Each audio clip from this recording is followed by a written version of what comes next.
लग रहा है वापस आ गया, जान गया क्या? इधर कोई चोर को भागते हुए देखा क्या? हाँ उधर जा रहा है, उधर। हाँ। सर जी, आखिरकार उसके पीछे क्यों पड़े थे? अरे यार उसके पास एक बैग था यार। बैग था? हाँ। सर उस बैग में आखिरकार क्या था? अरे यार वो एटीएम का ताला तोड़ के 15 लाख रुपए लेकर बैग में भगा है। उस बैग में 15 लाख रुपए हैं। अरे बाप रे। यार वो चोर तो भग गया।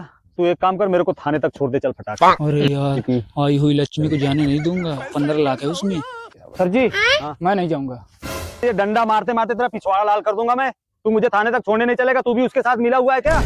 सर जी, मुझे थोड़ा काम याद आ गया, आप मेरी गाड़ी ले जाओ, मैं कल थाने से उठा लूंगा। ये ठीक रहेगा यार। ले जाओ ले जाओ। ठीक है, तुम आकर के कल थाने से गाड़ी ले लेना। ठीक है सर जी, ठीक है। ए!